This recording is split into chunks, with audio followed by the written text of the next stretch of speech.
Why, oh, why, Barry, would you say some stupid ass shit like that? You just poured ether on fire. Give and take the climate set by the LDBC and all these Wildenites and Wildettes. You just gave them the perfect vehicle to keep fueling this back and forth, useless race rhetoric, race baiting bullshit content that they kicking out here. And you just have gave them the perfect one up. You have gave them a super fucking mushroom. Okay, these dudes just jumped up 3 different sizes like fucking Mario.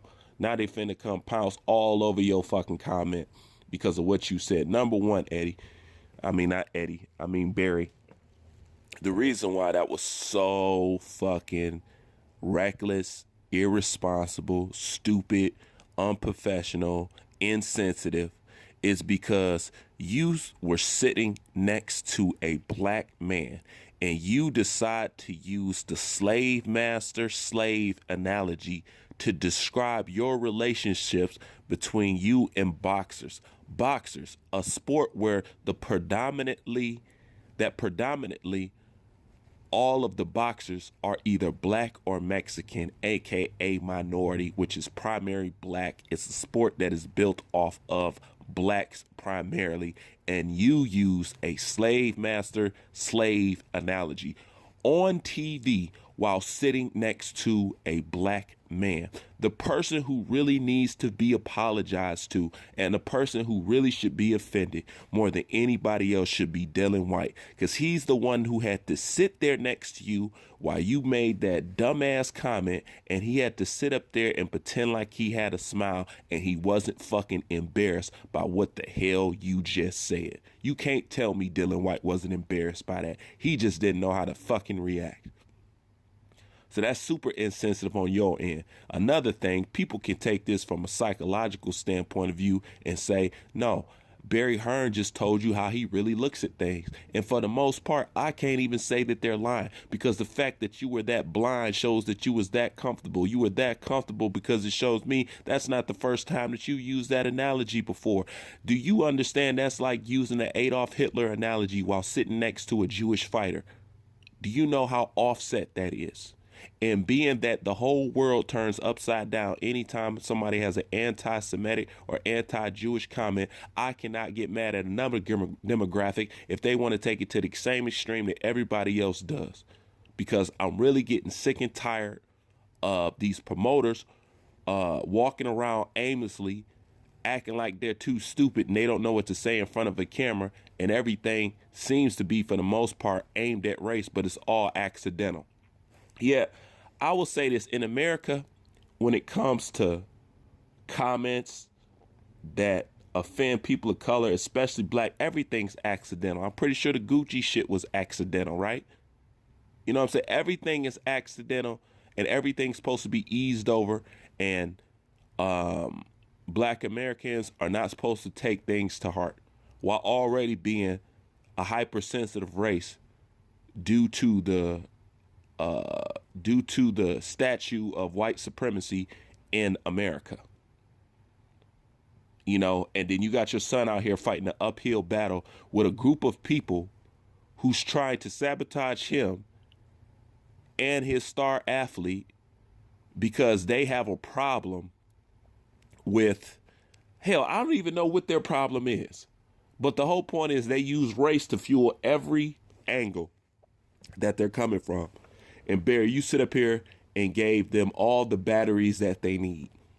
Now your son got to go behind this shit and come battle and try to tear this shit down and try to clean this shit up that you said. But what you said was extremely ignorant. But I would say the first person that you should and needs to be apologized to, because his ass had to sit next to you on camera and put on that silly ass grin, knowing goddamn well he wanted to disappear in his fucking chair, was Dillan Whyte. You owe Dillan Whyte a fucking apology, because I was fucking embarrassing to him.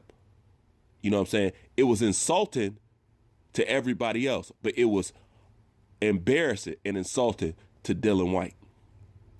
And you should be ashamed of yourself for a fucking comment like that.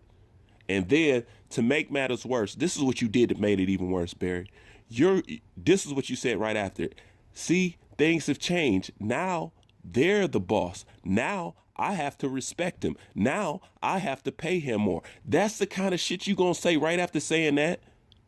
First of all, you're saying those things as if it's something that people don't naturally deserve and that you have a problem with getting. That shows me you preferred that you didn't have to respect him. You preferred that you didn't have to pay him more. You preferred being the boss and he didn't have no say so. You preferred being over him and him being in a slave contract and you running him versus him running you. That's exactly what you're saying. People can run with this a lot of ways, but whatever you get, you deserve it all the way, because that was extremely fucking reckless. And if you ask me, if I was you or your son or somebody like that, I would have to publicly come out and apologize, period. Because you have to forgive my dumbass old man. That was a stupid ass comment. His shit is old school. I'm telling his ass to go sit the fuck down somewhere and blah, blah, blah, blah, blah. But that was out cold. And the fact that he wasn't thinking shows how comfortable he is with saying shit like that. And he's comfortable because he doesn't find nothing wrong with what he said. And the fact that he could not find anything wrong with what he said before it slipped out of his mouth is another disturbing issue. And at the same time, it does not need to be taken way out of control like everybody's finna take it. But at the same damn time, I can't blame nobody for wanting to take it that way. It was a dumbass comment, and you just got to pay the cost sometimes for saying stupid ass shit. So now everything that Eddie Hearn get and Barry Hearn get from here on out, minus Eddie, is going to be fully deserved in my eyes. Even though I don't think it came from a sinister place, it actually says a lot, at least about Barry, to me, in my eyes. Really don't have an end conclusion to this or even know how to end the fucking video. It's just really, I don't know, boxing is weird, it's disappointing. And Barry, that was just flat out stupid. That was just dumb as fuck, man. But anyways, leave your thoughts in the comment section. Bruce Van, I'm out.